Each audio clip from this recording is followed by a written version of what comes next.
मेरे YouTube channel को subscribe करें और बेल आइकॉन को प्रेस करें ताकि आने वाले वीडियोस के नोटिफिकेशन आपको मिलते रहें। When we learn to find the blessing in any situation, we have mastered this journey called life. नमस्ते, मैं श्रेयस बढ़िया आप सबका मेरे YouTube चैनल पे बहुत बहुत स्वागत करता हूँ। आज हम medieval history of India lecture number 17 पर डिस्कशन करेंगे, जिसमें हम मुगल एम्परर जो थे जहांगीर उन्हें स्टडी करेंगे, जो कि 4th मुगल एम्परर बने। इसके पहले हम 3 मुगल एम्परर्स को स्टडी कर चुके हैं। सो आइए हम इंफॉर्मेशन ले लेते हैं about Jahangir. If you have any doubt, you can ask me on Instagram. This is my Instagram ID, this is my Facebook page, this is my Telegram channel and this is my YouTube channel. So यहाँ आपको जिनकी picture देखने मिल रही है, ये थे जहांगीर। जहांगीर जो कि अकबर के बेटे थे, किंग अकबर, उनके बेटे जहांगीर। तो जैसे आप जानते हैं, सबसे पहले जो रूलर बने वो बने बाबर। उसके बाद जो है वो थे हुमायूं। हुमायूं के बाद जो नेक्स्ट है वो थे अकबर, और अकबर के बाद जहांगीर। सो जहांगीर जो थे, इनका नाम था नूरुद्दीन मोहम्मद सलीम, है ना। तो सलीम इनका नाम क्यों था, ये ऑलरेडी मैं आपको प्रीवियस लेक्चर में बता चुका हूँ। अकबर जो थे वो बहुत बड़े फॉलोअर थे सलीम चिश्ती के। With the blessing of Salim Chishti, Akbar को एक बेटा हुआ था जिनका नाम था जिनका नाम अकबर ने उन्हीं के नाम पे रखा था, सलीम। सो इनका नाम था नूरुद्दीन मोहम्मद सलीम। बट जब ये रूलर बन जाते हैं तो ये अपना नाम रखते हैं जहांगीर। जहांगीर यानी कॉन्करर ऑफ द वर्ल्ड, जहां यानी वर्ल्ड के कॉन्करर, जहांगीर ऐसा कहा जाता है। तो ये पूरे वर्ल्ड के कॉन्करर इतने पावरफुल है, इस तरह से हमें बताया जाएगा। उसके साथ साथ ये 4th मुगल एम्परर थे, जैसे कि हमें पता है, who ruled from 1605 until his death in 1627. After death of Akbar, he ruled Mughal empire from 1605 until his death in 1627. He was eldest son of Akbar. Okay, so सबसे बड़े बेटे थे, तो बाकी बेटे इनको इजीली सक्सेशन मिला था। तो बाकी बेटों का क्या हुआ था अकबर का, तो बाकी जो बेटे थे वो एक्सेसिव ड्रिंकिंग के कारण उन सब की डेथ हो गई थी, ऐसा माना जाता है। इसीलिए बचे हुए थे जो सक्सेसर, वो यही थे जिनका नाम था जहांगीर। और Jahangir become the successor of Akbar soon after his succession. His eldest son, that is Khusro. Khusro नाम के इनके जो बेटे थे, खुसरो मिर्जा करके इनके एक एल्डेस्ट ये थे, सन थे जहांगीर के। उन्होंने इनके अगेंस्ट रिबेल कर दिया था। ही रिबेल्ड अगेंस्ट हिम। उसके साथ साथ जहांगीर ने भी काफी अच्छी एक आर्मी भेजी और उन्हें हरा दिया 1606 में इन बैटल नियर लाहौर। लाहौर के पास एक लड़ाई लड़ी गई बिटवीन खुसरो एंड जहांगीर। तो दोनों का ये था कि कौन रूलर बनेगा। खुसरो ऐसे कहते थे कि अकबर ने ये कहा था कि उनके बाद वो बनेंगे रूलर और आप बन गए। सो ये क्लेम किया था खुसरो ने, और उन्होंने अटैक कर दिया था जहांगीर पे फॉर सक्सेशन। और इनके बीच में जो लड़ाई हुई उसमें ये हार गए खुसरो, जो कि था बैटल नियर लाहौर। ये हुआ था 1606 में। सो ये फादर और सन के बीच में एक तरह से बैटल था। उसके बाद हम एक और इन्फॉर्मेशन ये देख ले कि उनके कि कौन कौन से उनके इंपॉर्टेंट कॉन्क्वेस्ट रहे, कौन कौन से इनके इंपॉर्टेंट, यानी बहुत ज्यादा इंपॉर्टेंट है ये, जो एग्जाम के लिए इंपॉर्टेंट वही बता रहा हूँ। So he brought to end the conflict with Mewar. Mewar के साथ बहुत ज्यादा कॉन्फ्लिक्ट चल रहा था मुगल का इनके पहले से ही, यानी अकबर के टाइम से भी कह सकते हैं आप, बहुत पहले से कॉन्फ्लिक्ट चल रहा था अमर सिंह जो थे मेवाड़ के, उनके साथ। तो इन्होंने अमर सिंह को सबमिट करने पे मजबूर कर दिया, उन्होंने उन्हें हार मानने पे मजबूर कर दिया, जो कि मेवाड़ के रूलर थे, और मेवाड़ भी इनके अंडर आ गया। उसके साथ साथ डेक्कन भी इनके अंडर आ गया, क्योंकि ये मलिक अंबर जो थे उनके साथ भी कॉन्फ्लिक्ट चल रहा था, और मलिक अंबर को भी इन्होंने हरा दिया, जिनके कारण हम देखते हैं कि जो डेक्कन था वो भी इन्हें मिल गया। तो काफी एक बड़ा एक्सपेंशन हमें देखने मिला। तो अफगान चीफ्स जो थे, बस ईस्ट बंगाल की अगर बात करें तो ईस्ट बंगाल में बहुत इंपॉर्टेंट जो लोग थे, जो कि अफगान चीफ्स थे, जो कि बहुत पावरफुल थे, वो अभी भी रूल कर रहे थे इनके वक्त भी। तो अब इन्हें ईस्ट बंगाल जीतना था। इसमें आपको हिस्ट्री थोड़ा सा बता दूं कि यहाँ क्या हुआ करता था ईस्ट बंगाल की अगर बात करें तो मानसिंह जो थे उन्हें यहाँ पे अकबर ने रखा हुआ था, मानसिंह को। बट क्या हुआ कि जो मानसिंह को जब अकबर ने आखिरी टाइम पे जब वापस बुला लिया था बंगाल से, तो बंगाल में काफी सारे रिबेल होने लग गए। बंगाल में अगर हम देखें तो उस्मान खान जो थे, जो कि अफगान चीफ थे, वो और इन सब ने राजा मानसिंह का के अब्सेंस का फायदा उठा के यहाँ पे अपने आप को पावर में ला लिया था। सो जो जहांगीर थे उन्होंने राजा मानसिंह को वापस भेजा था, बट अगर हम देखेंगे तो सिचुएशन कुछ सुधर नहीं रही थी। सो इस कारणवश इन 1608 जहांगीर पोस्टेड इस्लाम खान करके एक बहुत पावरफुल, अगर हम देखेंगे तो लीडर थे। इन्हें यहाँ पे एक बहुत ही पावरफुल, वो हम कह सकते हैं कि जनरल थे आर्मी के, तो उन्हें यहाँ पे रखा गया। इस्लाम खान जो थे उन्हें बंगाल में भेजा गया। इस्लाम खान कौन थे, तो grand son of Salim Chishti थे, सलीम चिश्ती के ये पोते थे। उन्हें भेज दिया गया और उन्होंने मूसा खान करके जो व्यक्ति था, जो यहाँ पे रूल कर रहा था इस बंगाल पे, उन्हें हरा दिया, जो कि एक अफगान अफ़गान चीफ हुआ करता था। वो उन्होंने जो इस्लाम खान थे उन्होंने अटैक किया मूसा पे और अफ़गान चीफ जो थे मूसा खान उन्हें हरा दिया। उसके साथ-साथ ईस्ट बंगाल जो था ये फिर से मुगल के पावर के अंडर आ गया just because of the efforts of Islam Khan. उसके बाद हम देखते हैं कि द प्रोविंशियल कैपिटल जो था उसे फिर राजमहल से ढाका ट्रांसफ़र कर दिया गया। प्रोविंशियल कैपिटल यानी जो बंगाल का कैपिटल हुआ करता था वो पहले राजमहल में हुआ करता था, उसे ढाका में ट्रांसफ़र कर दिया गया। कैपिटल शिफ्ट करने का या ट्रांसफ़र करने का सबसे मेन रीज़न ये होता है कि वहाँ पे आपको एक्सपेंशन होना होता है इसलिए। फॉर एग्ज़ाम्पल यहाँ पे कोई कैपिटल है, अब मुझे यहाँ यहाँ का जो एरिया है उसको अपने अंडर लाना है तो मैं यहाँ पे कहीं कैपिटल रख दूँगा तो ये एरिया को मैं एक्सपांड ईज़िली कर पाऊँगा, तो इस तरह से यहाँ पे चीज़ें चलती है। जहांगीर ने कांगड़ा फोर्ट को भी कॉन्कर किया था इन 1620 जो अकबर नहीं कर पाए थे 1615 में। सो जहांगीर ने कहा ठीक है अकबर नहीं कर पाए तो मैं कर लूँगा और कांगड़ा फोर्ट जब मिला, कांगड़ा हम जानते हैं कि हिमाचल प्रदेश के आस-पास का रीजन होता है, कांगड़ा रीजन जो आता है वो। सो ये जीत जाने के बाद एक राजा हुआ करते थे चंबा के। चंबा के जो राजा थे वो यहाँ पे उनकी पावर चले गई और ये सबसे महान राजा माने जाते थे इस रीजन के, राजा ऑफ चंबा। तो ये चले गए और ये भी जो रीजन था ये भी मुगल के अंडर में आ गया। यानी बहुत बड़ा एक्सपेंशन देखने मिल रहा था जहांगीर के वक़्त भी। उसके साथ-साथ 1620 में तो ये फोर्ट जीत लिया उन्होंने, तो क्या जो डिस्ट्रिक्ट था किश्तवाड़ करके जो डिस्ट्रिक्ट है जो कि कश्मीर में आता है, स्टेट ऑफ कश्मीर में, उसे भी इन्होंने कॉन्कर कर लिया। सो इनका जो पावर था तो वो हिमाचल प्रदेश से होते हुए, कश्मीर से होते हुए, वैसे अगर देखेंगे तो ईस्ट बंगाल की तरफ या फिर हम देखेंगे सो मेवाड़ हो या कोई भी रीजन हो, काफ़ी एक्सपेंशन बहुत बड़ा देखने मिला है जहांगीर के वक़्त हमें। अब इतना सारा एक्सपेंशन तो कर लिया but he was like Akbar. Akbar क्या सोचते थे? अकबर ये कहते थे कि जो आपको जहाँ आपने जो भी सिक्योर किया है, आपने जो भी रीजन यहाँ पे बनाया है अगर आप उसे अच्छे से रखना चाहते हैं, अगर आप उसे लंबे समय तक अपने साथ रखना चाहते हैं, तो लोगों से अच्छे से रहिए, यानी गुडविल ऑफ पीपल के साथ ही ये हो सकता है। सो इन्होंने भी यही किया था कि like Akbar, Jahangir also realise that conquest could be lasting, है ना? तो ये ज़्यादा देर देर तक आपके अंडर तभी रहेगा on the basis not of force. लोगों को फोर्स करोगे तो लोग आपके खिलाफ खड़े भी रह सकते हैं, बट आप लोगों के साथ अच्छा रहोगे, अच्छा बर्ताव करोगे, सबकी सुनोगे, तो वो आपके पास रहेंगे। सो ये एक अच्छा तरीका था जो जहांगीर ने यहाँ पे अपनाया था, जो लोगों के लिए भी काफ़ी फ़ायदेमंद साबित हुआ था।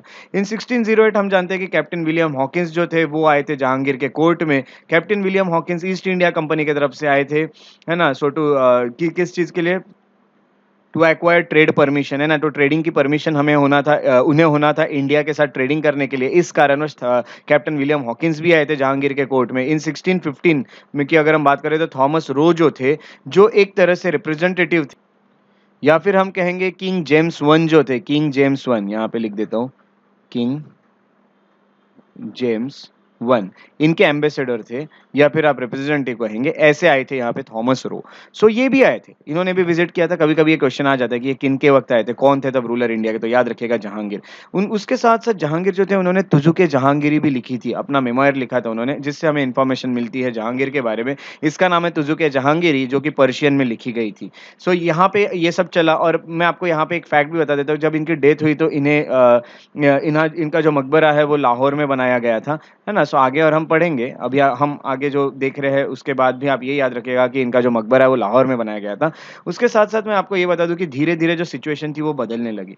1622 से सिचुएशन इस तरह से बदलने लगी क्योंकि सबसे पहले 2 चीज़ों के डेवलपमेंट हुए थे। एक था पर्शियन कॉन्क्वेस्ट ऑफ कांधार। सो कांधार करके जो रीजन है, जैसे कि हम देखते हैं कि अगर if this is India, this is Pakistan, so this is Kandahar. यानी ये तो पूरा इंडिया मुगल के अंडर ही था तब, यहाँ का भी, बट कांधार बहुत पास था, तो बहुत पास आके खड़े हो चुके थे, बहुत पास आके पर्शियन जो थे वो लोग पहुँच चुके थे कांधार में और कभी भी इंडिया पे अटैक कर सकते थे। तो ये सब चीज़ों का डर एक तरह से बन गया था, तो यहाँ पे 2 डेवलप ये पहला डेवलपमेंट हुआ जो हमें देखने मिला और दूसरा ये हुआ कि जहांगीर की हेल्थ बहुत खराब होने लगी। जहांगीर की हेल्थ खराब होने लगी तो ये उनके जो भी बेटे थे वो बोलने लगे कि हम अगले किंग बनेंगे, इस कारणवश स्ट्रगल फॉर सक्सेशन शुरू हो गया। काफ़ी जो प्रिंस थे, जो भी इनके बेटे थे, उन सब ने एक-दूसरे के साथ लड़ाइयाँ शुरू कर दी फॉर सक्सेशन की। अब इनको लगने लगा कि जहांगीर अभी ज़्यादा टाइम नहीं रहेंगे, तो ये 2 चीज़ों के कारण सिचुएशन अचानक से बदलने लगी और ये चीज़ें सँभालने के लिए जो आई, उनका नाम था नूरजहाँ, ये आई पॉलिटिकल अरेना में। नूरजहाँ कौन थी, क्या थी? आइए सबसे पहले देख लेते हैं। नूरजहाँ जो थे उन्हें मेहर-उन्निसा भी कहा जाता है। मेहर-उन्निसा उनका नाम था और नूरजहाँ, जब उनकी शादी जहांगीर से हुई तो जहांगीर ने उनका नाम नूरजहाँ दिया था। उसके साथ-साथ she was a wife of Jahangir, जैसे कि हम जानते हैं विडो ऑफ शेर अफ़गान। शेर अफ़गान की ये विडो हुआ करती थी। सो ये जो शेर अफ़गान थे, ये मेनली अगर आपको मैं बताऊँ तो ये एक हम कहेंगे कि ये एक ईरानी थे, ओके, ये ईरान ईरान के थे, ही वाज़ इरानियन, और इन्हें बुर्दवान करके जो जगह आती है बंगाल प्रोविंस में, वहाँ के इन्हें जागे जहांगीर बनाया हुआ था। सो शेर अफ़गान इस तरह का रोल यहाँ पे प प्ले करते थे। सो इनकी जो ये जो थी नूरजहाँ या मेहरुन्निसा इनकी वाइफ़ हुआ करती थी। बाद में इनकी जब डेथ हो गई तो इनके साथ शादी कर ली नूरजहाँ के साथ जहांगीर ने। सो कुछ हिस्टोरियंस का ये भी मानना है कि शेर अफ़गान को जहांगीर के ऑर्डर पे ही मार दिया गया, क्योंकि उन्हें नूरजहाँ बहुत पसंद आती थी। तो ये जो इश्यूज़ है ये कोई प्रूव नहीं हुए, बट काफ़ी हिस्टोरियन ऐसा भी मानते हैं। तो ठीक है, जो भी होगा, बट हमें ये पता है she was a widow of Sher Afghan and wife of and later became the wife of Jahangir. She was the daughter of Itmad ud Daula. Itmad ud Daula की ये डॉटर हुआ करती थी। इत्माद-उद-दौला कौन थे?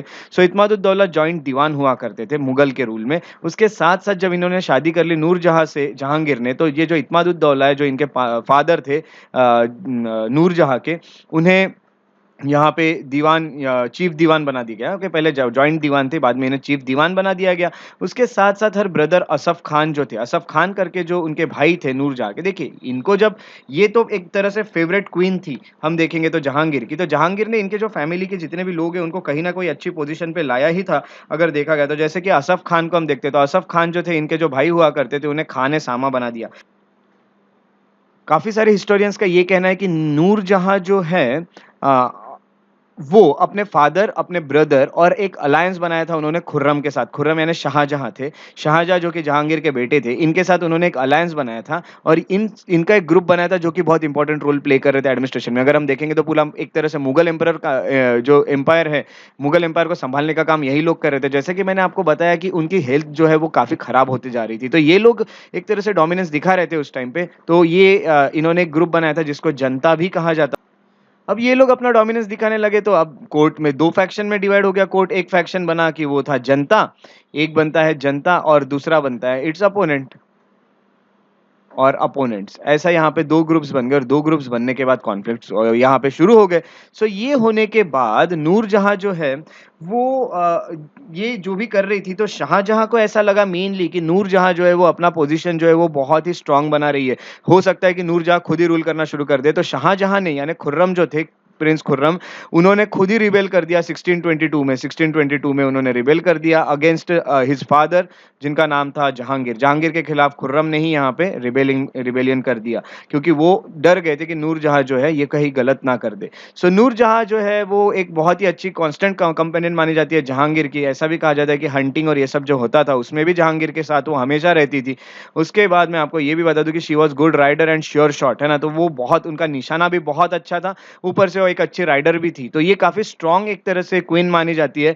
सो इसी कारणवश ये भी एक रीज़न मानते हैं कुछ लोग कि शाहजहाँ ने इसी कारण रिबेलियन किया था, कुछ हिस्टोरियन। बट कुछ हिस्टोरियन का ये भी कहना है कि शाहजहाँ जो है वो पहले से ही चाहते थे कि उन्हें रूल करना है।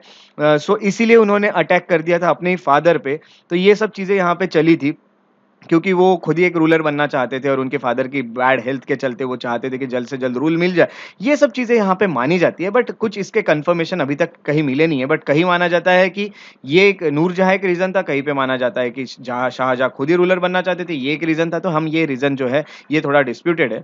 सो ये नूरजहाँ के बारे में हमें काफ़ी कंप्लीट इन्फॉर्मेशन मिलती है। इतना आपको याद रखना ज़रूरी है, क्योंकि यहाँ से जब इनकी हेल्थ खराब होने लगी, या फिर जब पर्शियन लोगों ने कंधार को अपने अंडर ले लिया, तब आई नूरजहाँ। तो नूरजहाँ फ्रेम में आती है, इसलिए हमको नूरजहाँ के बारे में इतनी इन्फॉर्मेशन लेना होता है। अब मैं आपको एक बहुत ही इंपॉर्टेंट एक चीज़ बता देता हूँ, जो है जंजीर-ए-अदल। जंजीर-ए-अदल क्या है? जंजीर-ए-अदल यानी एक ऐसा माना जाता है कि चेन ऑफ जस्टिस। ऐसा कहा जाता है कि ऐसा है भी, कहा जाना भी इतना ये नहीं है, ये ऐसा ये चीज़ तो है ही कि जो जहांगीर थे वो काफ़ी स्ट्रिक्ट थे अपने एडमिनिस्ट्रेशन ऑफ जस्टिस को लेके। जहांगीर कभी भी ये नहीं चाहते थे कि किसी को जस्टिस ना मिले, जो कॉमन मासेस है या फिर कोई गरीब है या फिर अमीर है, कोई भी वो अमीर हो चाहे गरीब हो, कोई भी रिलीजन, कोई भी कास्ट हो, बट उसे कहीं न कहीं जस्टिस तो मिलना चाहिए। ये तो जहांगीर हमेशा मानते थे, इसलिए जहांगीर ने एक चेन ऑफ जस्टिस बनाया था। ये जो है ये पिक्चर ली गई है जो आगरा फोर्ट है वहाँ से। आगरा फोर्ट में एक जहाँ जंजीर-ए-अदल रहा करती थी, तो ये गोल्ड चेन थी बहुत बड़ी। अब ये नहीं है, ऐसा भी कहा जाता है कि शायद ब्रिटिश इन्हें ले गए होंगे। सो ये सोने की चेन थी, तो सोने की चेन कौन छोड़ेगा? तो एक गोल्ड चेन जो थी ये अभी आपको देखने नहीं मिलेगी, बट अगर आप आगरा फोर्ट को विज़िट करते हो आगरा में, सो आपको ये लिखा हुआ वहाँ ज बोर्ड ज़रूर ज़रूर मिलेगा, और इसमें ये सब इन्फॉर्मेशन दी है जिससे हमें में जंजीर अदल के बारे में पता चलता है। तो जंजीर अदल क्या है एक तरह से, ये अगर देखना है तो दिस इज द स्पॉट, है ना। तो वहां पे एक स्पॉट बना है और वहां पे ये लिखा है कि यहाँ पे पहले जंजीर अदल रहा करती थी, है ना। सो यहाँ पे चेन ऑफ जस्टिस बनाया था जिसे जंजीर अदल कहा जाता है 1605 में। ये भी माना जाता है कि इनका सबसे पहले ये मानना था कि एडमिनिस्ट्रेशन ऑफ जस्टिस जो है वो होना ही चाहिए, और उसके साथ साथ जो भी जिसके साथ भी कुछ गलत किया है, चाहे वो कितना भी बड़ा ऑफिसर हो जहांगीर के कोर्ट का या कोई भी हो, उसने अगर किसी इंसान के साथ कुछ गलत किया है तो एग्रीव्ड जो है, he might come to this chain and shake it, उसे वो शेक करेगा और उसकी जो नॉइस है वो खुद जो जहांगीर है उनके तक पहुंचेगा। जहांगीर खुद ही उस पर एक्शन लेंगे, उन्हें पूछेंगे कि क्या हुआ है आपके साथ। सो ये जो चेन थी इसके बारे में अगर देखें तो ये प्योर गोल्ड से बनी हुई थी, ये 80 फीट तब लंबी थी, है ना। और इसमें 60 बेल्स थी जो बेल्स बजती थी जिसे शेक करने के बाद। सो इतनी चीजें इसके लिए काफी, और इसका जो भी वेट था वो 1 क्विंटल भी हुआ करता था। और ये भी कहा जाता है कि शाह बुर्ज से लेके तो स्टोन पोस्ट जो है बैंक ऑफ रिवर, है ना, नदी के किनारे, वहां तक ये लंबी थी। सो वो पूरा बेल्स जो है ये बजती थी और इसका जो नॉइस है वो पूरा सुनाई आता था इवन जहांगीर को, और उसके चलते जहांगीर खुद एग्रीव पार्टी से बात करके उसे जस्टिस देने का काम किया करते थे। ये कोई फेक चीज नहीं है, ऐसा भी कहा गया, it was not a myth, क्योंकि जो फॉरेन ट्रैवलर थे जैसे कि विलियम हॉकिंस, उन्होंने पर्सनली इस चेन को देखा है, ये उन्होंने कहा भी है।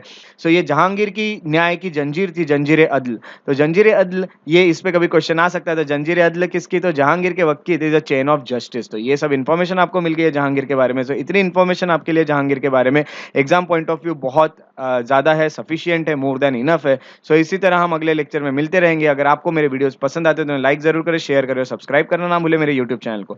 अगर आप फॉलो और लाइक करना चाहते हैं मेरे फेसबुक पेजेस को तो श्रेयस बड़े इंटरप्रिटेशन पे आप फॉलो और लाइक कर सकते हैं ताकि आपको और अपडेट्स मिलते रहे। अगर आप मुझसे कनेक्टेड रहना चाहते हैं तो आप मुझे इंस्टाग्राम पे भी फॉलो कर सकते हैं, श्रेयस बड़े द पीस लवर, ये मेरा इंस्टाग्राम आईडी है, श्रेयसबड़े@gmail.com पे आप मुझे मेल भी कर सकते हैं। सो इसी तरह हम अगले लेक्चर में मिलते रहेंगे, तब तक के लिए अपना ख्याल रखें और आपका दिन शुभ हो। Take care and have a nice day.